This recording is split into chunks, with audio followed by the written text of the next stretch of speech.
মাদারিসে কওমিয়া প্রতিষ্ঠিতই তো হয়েছিল এই চেতনার উপর ভিত্তি করে। এই যে কওমি মাদ্রাসা মানে তো জনগণকে নিয়ে চলে, জনগণের দ্বারা পরিচালিত হয় এমন মাদ্রাসা। তা কওমি মাদ্রাসা নামের মধ্যেই সরকার থেকে বিচ্ছিন্নতা, সরকার থেকে দূরে থাকা, সরকারের অর্থ গ্রহণ না করা, সরকারকে তাদের দায়িত্বশীল বানিয়ে না ফেলা, এই আদর্শ কেন লুকিয়ে আছে? এর মূল কারণটাই হলো এখানে সৃষ্টি লগ্ন থেকে আজও পর্যন্ত কওমি মাদ্রাসা এই মূলনীতি নিয়েই চলছে। সরকার যে আসুক আর যে যাক, যতদিন পর্যন্ত জমিনে ইসলাম পূর্ণাঙ্গভাবে কায়েম না হবে আর মুসলমানদের আমিরুল মুমিনিন আর খলিফাতুল মুসলিমিন প্রতিষ্ঠিত না হবে, আমরা কোন সরকারেরটা খাবো না, আমরা কোন সরকারেরটা গাবো না। যখন কওমি মাদ্রাসা প্রতিষ্ঠিত হয়েছিল সরকার ছিল ব্রিটিশরা, এরপর দেশে দেশে একে একে কত সরকার এলো আর গেল, এখনো যারা আছে, আগামীতেও আরো নতুন কত আসবে আর যাবে। কিন্তু তাই বলে 5 বছর পর পর মাদারিসে কওমিয়াকে তার আদর্শ পাল্টে ফেলবে নাকি? অথবা বাংলাদেশে এক আদর্শ, ভারতে আর এক আদর্শ, কাশ্মীরে আর এক আদর্শ, পাকিস্তান আর এক আদর্শ, আফগানিস্তানে আর এক আদর্শ, এরকম জগা খিচুড়ি আদর্শ নিয়ে চলবে নাকি? এই মূলনীতি থেকে তারা নিজেদেরকে আলাদা রেখেছে বলেই এটাকে মূলনীতি বানিয়েছে। আমরা কোন সরকারেরটা নিব না, আমরা কোন সরকারের কাছে আমাদের ঈমানকে দিব না, আমরা তাদেরটা যেহেতু দেব না, তাদের প্রশংসা করার দায় আমাদের উপর থাকবে না। এখন কে আসলো আর কে গেল সেটা আমাদের দেখার বিষয় না। আমরা আল্লাহর নুসরত নিয়ে চলবো, আল্লাহর উপর ভরসা করে চলবো, আল্লাহর বান্দারাই আমাদের খিদমতে যথেষ্ট হবে। ইয়া আইয়ুহান নবী হাসবুকাল্লাহ ওয়া মান ইত্তাবাআকা মিনাল মুমিনিন, যেভাবে আল্লাহ নবীকে সান্ত্বনা দিয়েছেন, হে নবী আল্লাহই যথেষ্ট আপনার জন্য, আর মুমিন অনুসারী যারা তারাও যথেষ্ট আপনার জন্য, কাফের মুশরিক লাগবে না, ইসলাম বিরোধী শক্তিকে লাগবে না। এই মূলনীতি নিয়ে চলে বলেই আজও পর্যন্ত এত দীর্ঘকাল পরও কওমি মাদ্রাসা তাদের আদর্শের ব্যাপারে কম্প্রোমাইজ করে। এমনকি বড় তিক্ত বাস্তবতা, মাঝে মধ্যে 2-1 বিচ্ছিন্ন উদাহরণ টেনে কওমি মাদ্রাসার উপর আপত্তি করার চেষ্টা করে। দেখো তোমাদের কওমি মাদ্রাসায় এটা হয়েছে, দেখো তোমাদের কওমি মাদ্রাসায় সেটা হয়েছে। বিরল বিচ্ছিন্ন ঘটনা সব জায়গায় দেখানো সম্ভব, সন্দেহ নাই, কিন্তু মুদ্রার অপর পিঠটা কেন তারা দেখে না? হ্যাঁ, এটা ঠিক, বিচ্ছিন্ন বিভিন্ন দুর্ঘটনা ঘটেছে, তার চাইতে আরো বেশি ঠিক সেই দুর্ঘটনার বিরুদ্ধে প্রতিবাদ এই কওমি মাদ্রাসার সন্তানদের থেকে আগে উঠেছে। আমরা ঘরের সমস্যাগুলো পরের হাওয়ালা করে রাখি না, আমরা নিজেদের অভ্যন্তরীণ কোনো ভুলকেও সঠিক বলে চালানোর চেষ্টা করি না, বরঞ্চ আমাদের উসুলি এটা, যেটা ভুল সেটা ভুলই। এমনকি যারা এখানে উপস্থিত আছেন তাই সকলেই তো নিজেকে হানাফি বলে পরিচয় দেন। এর মানে কি?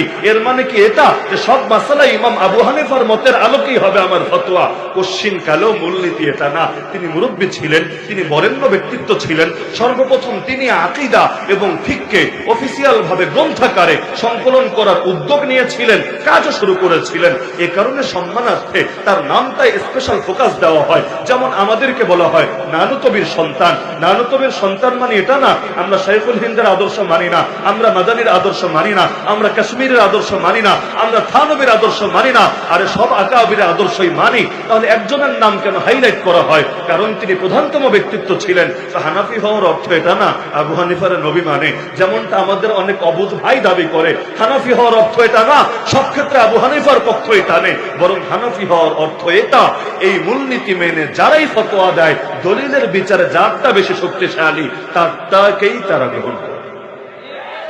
পড়েন ফতোয়ায়ে শামী, পড়েন আল বাহরুল রায়েক, পড়েন আন নাহরুল ফায়েক, পড়েন আপনি আরো যত কিতাব আছে, বাদায়ুস সানায়ে, ফাতহুল কাদির, যে কোনো ফিকহ ফতোয়ার কিতাব খুঁজেন, এমন জিনিস খুব কমই পাবেন। একমাত্র বাদায়ুস সানায়ের ব্যাপারে এই কথাটা বলা হয়, এটা মুফতি সাহেব যারা আছেন বুঝবেন যে বাদায়ুস সানায়েতে অনেক সময় যেই কাজটা করে যে অধিকাংশ ক্ষেত্রে ইমাম আবু হানিফার সাইডটা নেই।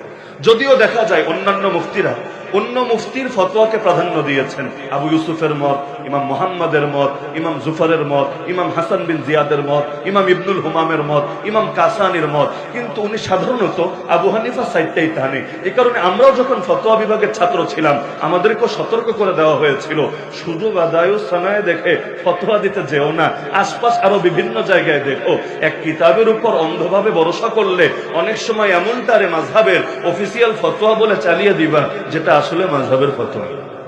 তো যেই প্রসঙ্গে কথাটা টানলাম যে সাদাকে সাদা কালোকে কালো বলা শিক্ষা আমাদের উস্তাদরাই আমাদেরকে দিয়েছেন। তাখাসসুসের 2 বছর একটা কথা বারবার বারবার উস্তাদদের জবানে শুনেছি, বিশেষ করে আমিনুত তালিম হাফিজাহুল্লাহ প্রায় এই কথাটা টানতেন, শোনো ভুলের ক্ষেত্রে কেউ অনুসরণীয় না। আমাকেও যদি দেখো কোনো ভুল করতে, কোনো জাল্লাত, কোনো তাসামুহ আমার থেকেও প্রকাশিত হতে, খবরদার এটার অনুসরণ করে কিয়ামতের দিন আমারে ফাঁসিয়ে দিও না, আল্লাহর সামনে আবার এই অভিযোগ দিও না আল্লাহ উস্তাদে করেছে তাই আমি করছি অন্ধের মতো। না, তোমরা এখানে এসেছো মুহাক্কিক হওয়ার জন্য, অন্ধ অনুসারী হওয়ার জন্য না। সুতরাং আমাদের প্রতিটা জিনিসও দলিলের আলোকে মানবে।